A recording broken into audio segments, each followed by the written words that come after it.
My twin sister, May, and I are identical. At the end of our first year of college, I was in a car accident, and I ended up with a facial scar and major trauma. I started seeing a therapist because of the nightmares and the fact that I was panicking anytime I got into a car. That led to me realizing there were some deeper issues, which we worked on. As part of that work, I got a physical. Started working with a dietitian to fix my diet and the smorgasbord of vitamin deficiencies it caused. I started working out, strength training 3 days and sprints or hit on 3 with our older sis. By the end of our first year of college, we had each gained about 30 pounds. By the end of the next year, I had lost half of it, but I was smaller at 134 pounds than my previous 120 because of the muscle mass. And that's been my size for the past half-decade. I found a new beautician, and she gave me long layers to make my natural curls be curls instead of waves of frizz. I always wanted but that my old one said would look bad and refused. I stopped bleaching it and let it go its natural dark blonde / light brown. I stopped spray tanning. Again, that's been my look for the past 5 years. I live in a rural area, and the internet isn't great. Things like FaceTime just aren't options, and I can't post a lot of pics on social media /see of it. This is relevant because a big issue is that May didn't see me over the quarantine. We talked on the phone a couple times a week, but it mostly revolved around her wedding planning.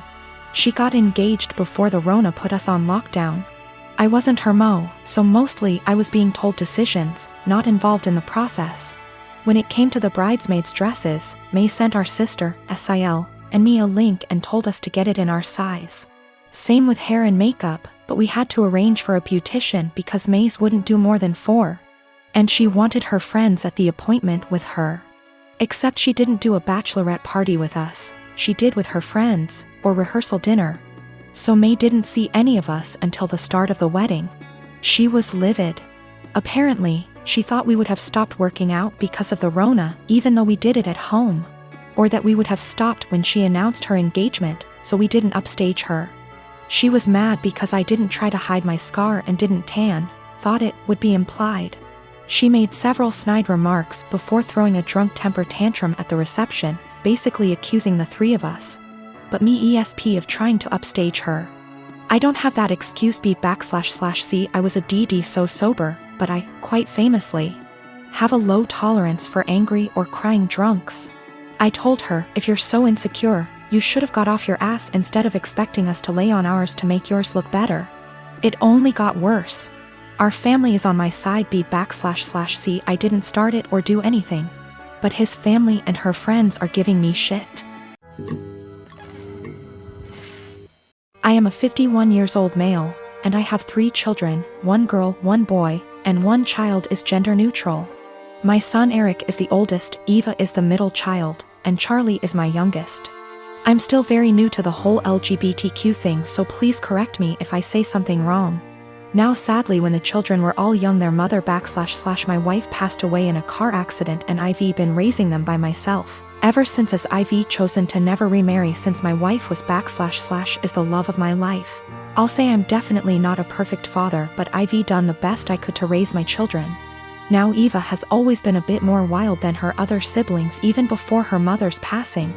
I've tried everything ranging from having sit-down talks with her to putting her in therapy, as well as taking parenting classes and reading books to see what I could possibly do to help.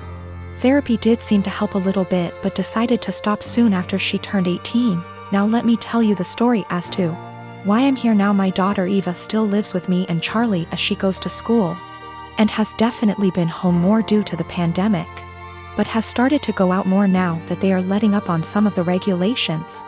Now I was out getting dinner with an old high school buddy of mine, when I get a panicked call from my son, who had been at my house hanging out with his siblings. To summarize what he told me, he got into an argument with Eva and Charlie sided with him. Eva became very volatile and even called Charlie a slur, which is a big hell no for me. So I headed home and tried to calm everything down. I told Eva I didn't care about what they had been arguing about, and that she wasn't allowed to disrespect Charlie or Eric like that.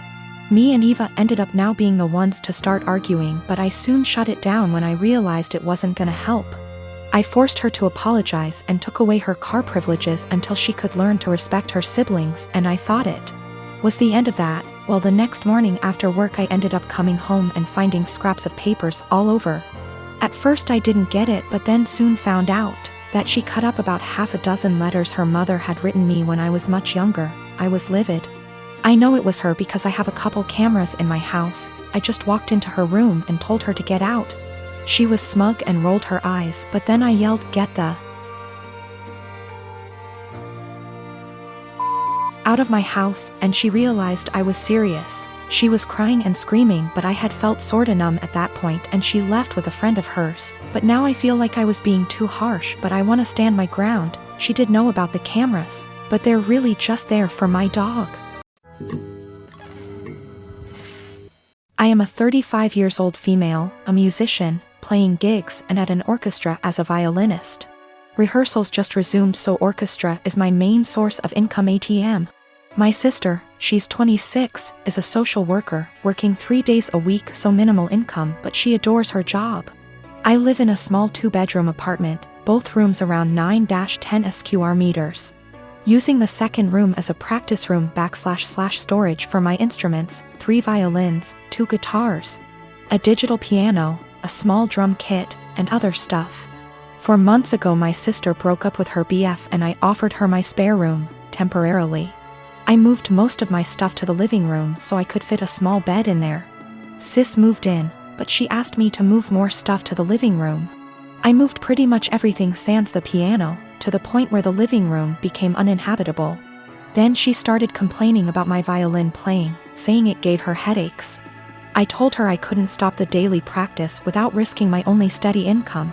The arguments got worse. She told me to play only when she wasn't home, but with her work schedule I couldn't afford that. I tried switching to the electric violin, but even that can be pretty loud, so it didn't help.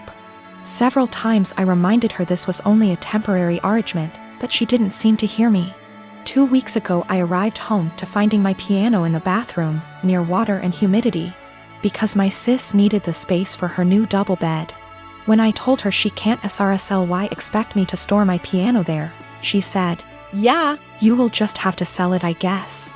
I got so mad I told her she has 7 days to leave, but she didn't take me seriously. For a week I only talked to her to remind her how much time she has left, but she always laughed it off, told me to stop acting like a crazy person. When the deadline came I boxed up all her stuff while she was at work, booked an Airbnb bedsit close by and drove her stuff there. She was livid but couldn't do anything but take her new keys and stay there. The following week she kept calling me with an increasingly apologetic tone, saying she shouldn't have moved my piano or bought a bed. She promised she would put more effort into finding a new place. And by the end of the week I considered most of our issues at least addressed, so I drove to help her move back. But when I was carrying the first box down, she went, "I do hope you will at least stop with the violin this time." I absolutely refused to take more of that F******ing violin. I dropped the box, wished her good luck and left. Now, 2 days later, on one hand it feels like a huge overreaction to leave my own sister literally homeless because of an argument about the violin. I know she cannot afford to stay there, but on the other hand I have no plans to allow her back here, because I feel she would just continue crossing boundaries and never leave. My husband and I have been married for 3 years now. I have a daughter, 15 years old, and he has a son, 24 years old. I am friendly with my stepson, but we aren't close. He has a biological mother who is a perfectly fine woman. I'm not here to take the role of his mom. My late husband, my daughter's father, died when my daughter was 6. We both contributed to her college fund. My daughter's paternal grandparents have also contributed a large amount. Right now, the fund has about $180,000. My daughter is extremely bright, and I'm not just saying that because I'm her mom. I truly believe she has the capacity to go to an Ivy League school, and her teachers have said she has the potential as well. And I don't want costs to hold her back. Our income would be too high to get any meaningful financial aid. And while there are a few merit-based scholarships out there that she will be applying to, we don't want to put all our eggs in one basket and hope she gets it when it's so competitive. My current husband and I have separate finances. He doesn't contribute at all to my daughter's fund. My stepson is struggling with a heroin addiction and has stolen money, jewelry, heirlooms. and electronics from us for drug money. I understand that addiction is a disease, and I personally paid for an outpatient detox for him, which cost $1,000, which failed. His father then paid for an outpatient rehab program, which cost $6,500, which also didn't work because he barely showed up. He promised us he'd do better next time and he needed another chance. So I split the cost of another $6,500 outpatient rehab program with my husband, which seemed to work during program, but he relapsed as soon as he got out of it. I have spent so much money, time, and energy and it hasn't helped at all. My husband and my stepson want to try a 60-day inpatient rehab program, which will cost $30,000.